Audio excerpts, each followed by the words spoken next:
Yo, it's me, CSCOTT, baby. I'm back with my review of Hellraiser Bloodline. 1996 film, Hellraiser Bloodline, starring Bruce Ramsey, Valentina Vargas, Doug Bradley, and is directed by... We'll get to that. So originally, Joe Chappelle was brought on to direct this film. The way he was directing it, though, he didn't have Pinhead coming into the film to like 40 minutes in. The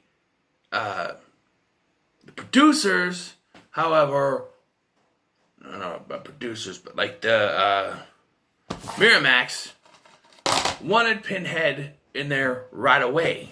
So Joe Chappelle quit because they were already starting to delete stuff that he was already had filmed to suit their needs. So they brought in Kevin Yeager, who is so embarrassed by this that he went under the pseudonym Alan Smithy, which has been used in several other projects. And yeah, we get Pinhead like right away. You see flashes of Pinhead's face. Originally, Joe Chappelle had attended this film goes over several decades in the life of the Le Merchant family, or generations of Le Merchant or merchant. And originally, it was going to start back in the colonial times with Philippe Le Marchand and show his story. Go to 1996, where we'll pick up where we left off from the third one, in the building shown at the end of the third one, and then in the future. But, of course, the Miramax had their way and decided, nope, we're going to do it this way. And so it's told sort of non-linear, where we start out in the future, and the current merchant, which is, I don't know his name, but he is interrupted in trying to destroy the Namek configuration and the Cenobites by a group of space Marines. And he is interviewed by a female space Marine by the name of Rimmer. I'm not kidding you, that is her name, Rimmer. So he tells the story of his ancestor, Philippe Le Marchand, the man who created the Namek configuration back in, I believe, the 17th century. He created it as a gift for, he was a toy maker, and he created it as a gift for a man who needed it for something. And after he brings it over to the man's house, he and his assistant, Adam Scott, yes, that Adam Scott, use it on a peasant girl to bring a demon into her body, creating Angelique. Now, this, because this takes place in the 17th century or so, colonial times, this is before Pinhead, because Pinhead wasn't created till World War II. So know that. So this is pre-Pinhead. So Hell is a lot different in this point in time. Well, Philippe, for some reason, goes back in there because I think the reason for this was we needed to show that there would be another generation of Le Marchand. So he leaves there, goes home, and then comes back because he goes home, sees his pregnant wife, and she points out she's pregnant to the audience, and that gives us, showing us, oh, he's going to have another generation, so let's continue. Even though I think this was put in by the original director, Joe Chappelle, and intended to be, to show that he's going to have a new another generation at least. But then when you rearrange the film like you do, thanks Miramax, you don't need to show that, but they kept the scene in anyway. I don't know. It really doesn't make any sense. And honestly, many times, because he goes there, he gives him the box, he goes home, and then he talks to his wife, and then goes back. I don't know if they give a reason why he goes back.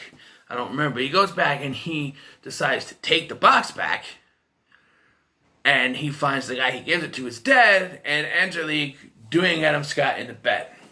The one thing I caught was, it's very weird to edit, because they're both buck-ass naked on the bed doing it, right? And while they're buck-ass naked, they're barely showing any nudity, so what, I don't know. But the buck-ass nude on the bed, and he goes to grab the Namek configuration, they finds out the dude he gave it to is still alive, like jerks and wakes up and stuff, and it scares him, but he doesn't make any noise. And the next thing he turns, and Angelique is standing there, fully robed up, fully clothed, just like, how did she do it that fast? I understand she has supernatural powers, but that was a little too fast. I don't know.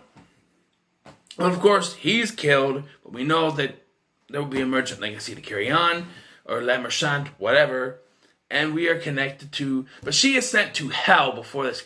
No, she's not sent to hell. It's later. So, now in 1996, Angelique, still living in Paris, France, with Adam Scott, who, what's his name? Jean-Luc, no. I don't know, but she kills him anyway, so he's not important. And she goes to America because she sees John Merchant on the TV, and she wants to go to America. And Jacques, that's his name, says, no. But so she kills him. And she goes to America because it's Le Merchant's ancestor, John Merchant. And we get that he's married to Kim Myers from Nightmare on Elm Street 2, by the way. And they have a son, so they're showing us future generation, of course. But we already know that because we already know. But this is the story, the main story, really, is she lures a guard down there and seduces him. And she finds my configuration in a pillar, which Joey put it in the foundation, so it doesn't make any sense as to why it would be in a pillar, but I don't know. She gets it out, and she has this dude take off his shirt, whatever, and summon Pinhead. Pinhead kills him, and then this represents a sort of feud between them, as there's two different versions of hell. There's Pinhead's hell, suffering and pain, but then there's Angelique's hell of lust and sex and that kind of thing. And we get, like, lead up to Cenobites. We'll see, like, Pinhead kills two twin guards and fuses them together to make a twin Cenobite. He turns Angelique into a Cenobite. And even though this merchant dies too, they are able to send them back into the Night configuration. Now we're back to the future timeline. And he's trying to tell Rimmer that they have to stop Pinhead. John Merchant, in 1996, was creating something called the Elysium configuration, which would permanently trap Pinhead forever. Stop him. In chronology, this is the final film. It's set over 3 different generations of La Merchant Merchant, and it tells the story. Now, you may say, how can they continue after this film? Well, I'll discuss how they continue it after this film, but they still could. The events of Inferno, through even Judgment, could happen before the future scenes in Bloodline even happen. And it could. Bloodline itself, the future scenes in Bloodlines is the last chronological point in the Hellraiser timeline. Whereas the beginning of this is the earliest chronological point in the Hellraiser timeline. So eventually, Merchant, I don't know his first name, but this merchant, a future merchant, tricks Pinhead with a hologram and reveals that he and Rimmer are actually out in a ship now. And the space station they've been on this whole time is the Elysium configuration. A giant-ass puzzle box in space, closes up, and it explodes. Thus ending the Bloodline thing. And actually, this is one of the studio-demanded scenes. Was originally, Merchant was going to die. But they said, no, he has to live and have a little love interest. And, he has to live and fly off with Rimmer to love interest land, I guess. I don't know, but it would make sense that he would die. The other two did, right? Every time, think about this. Every time a merchant or Le Merchant has an encounter with the Lament configuration box and its Cenobites within inside, they die. Philippe Le Merchant dies. John Merchant dies. It would be fit if this merchant dies too. Of course, that would also end the bloodline. So I see that. And you can't say, oh, he banged Rimmer before he died. That would be a little, like, I don't know. Just, I think maybe it's, well, I'd understand if they killed him off. Leaving him alive, I guess, is the happy ending. To show that, oh, they continue with further generations of Merchant. You know, there's a subplot where Pinhead captures the kid, and there's a whole thing where even though John Merchant, he's having dreams of Angelique before he even meets her, but there's a scene where John Merchant is literally at the office building with Angelique, and then Pinhead shows up and kidnaps the kid. And John Merchant's never told of this, yet the next scene has him running home and going up the stairs. How did he find out? If Angelique told him, then they should have had a scene in there. That's where I think the cuts happen, where they start cutting scenes out, and sometimes it doesn't make any sense. All in all, I enjoyed this better than Hellraiser 3, Hell on Earth, because it makes more sense. I know there's some cuts in here that don't make sense, but its overall arcing structure is decent compared. The third one is just like, and it's just very 90s New York, even though they filmed in Vancouver. But I'm just saying, or Carolina, actually, in the second one. This one, I like the future settings. Although I will admit, when you go back to the past, the set work in the past, phenomenal. The 90s stuff, of course, is great. You get in the future, and that's when you're going to have problems because of your limitations for special effects. And it's limited down to a darkened lit room, blue lighting, and you're supposed to trust it's the future. Which Miramax films have that tendency to have blue lighting, like this, Halloween 6, I'm just saying. But yeah, it's a decent film. I'm gonna give it a 7, about the same with 3. I really enjoyed it. But yeah, bit of an announcement before I say goodbye. So if you remember correctly watching this channel, I have currently 2 retrospective reviews going where I review episode by episode Angel and Smallville. That's gonna change.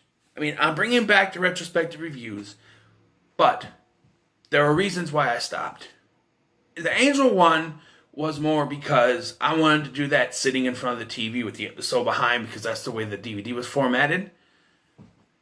But then I had rearranged my apartment and everything was moved around, I should say, and I couldn't do that anymore. And then I rearranged my apartment to where I could possibly do it. Haven't done it yet because I've been moving this all around in my head. Smallville, the problem with that is it got very taxing for me to watch an episode, get up, do a review, upload it, watch another episode, get up, do a review, upload it. It got very taxing, very repetitive, very, I gotta get up again. Like, the next episode in season 1, Hug, I watched. And I just didn't care at this point. Just like, I don't want to get up. I'm trying to play a video game. I'm trying to do other things. Cook my dishes maybe, you know. And I just, for the life of me, it just got over repetitive. Me having to watch it, get up, review, go back in there, watch another one while I'm uploading the other one. It just, doing the Scream seasons doing the Scream TV series season by season, worked for me. And I think that's what I'm going to do with Smallville and Angel. How am I going to do this? Where am I going to start? The best thing for me to do is to flip a coin, heads or tails, and whatever I land on, that's what I'll be doing first. Because I want to do Ash vs. Evil Dead and Sleepy Hollow. Those are shorter seasons. But I gotta pick one of these other ones to finish first. And now that I think about it, Angel would work because it's only 5 seasons. 5 seasons where Smallville has a 10. And that'll take longer. So I think Angel would be the appropriate one to do. So I just gotta figure, I think I did only 4 episodes of Angel. So just to pick up, I did 10 episodes of Smallville, which leaves me, I could interchange, I guess. finishing season 1 of Smallville, but I don't want to go different. I don't want to do like a season of Smallville than a season of Angel. I want to do it consecutively, which makes more sense. But I want to get one of these series done first. And Angel seems like the easiest one to do with 5 seasons. Although I probably should, if I was doing season by season, I should have done Buffy first. But who knows? I like Angel better anyway. But, and that's what I was doing. I once was doing episodes of Power Rangers, just like special 2-parters and crossover ones. And I stopped those for the certain other reasons, and I thought about restarting those, and I'm like, if I'm going to do Power Rangers, I'm just going to do season by season. That's going to be even more taxing. Not more taxing, but it will take a while for me to do, because there's over 20, 25 seasons of that. So that would be a while before I even start those, if I do. But I just to let you guys know that, and I am taking a break from Hellraiser because, I hate Hellraiser Inferno, and I'm not ready to watch that again at this point. So that's why I'm informing you about the seasons. Flash and Legends of Tomorrow come back tonight. So that might be, and maybe tomorrow you'll get a season 1 review of Angel. I don't know. I had to figure out what I'm doing. But yeah. So like, share, and subscribe for more, and we have such sights to show you. Here's the funny thing was, so when I was uploading it, I forgot it uploaded so fast before I could even get the for the third one, when I uploaded the review for the Hellraiser 3, and I was talking about in that one about the crucifixion like this. It'll automatically pick a thumbnail randomly from the video if I don't pick one, and it uploaded so quickly that I didn't put the pictures. I had to download a bunch of the pictures to do the thumbnails, and before I got done downloading the pictures, it was already up, and the picture it chose was the crucifixion, and I'm like, that's actually very fitting, but no, and I put my picture, as you see, on there, and yeah, just a little. So, like, share, and subscribe. See ya. And the video already, stupid. I know. Bye.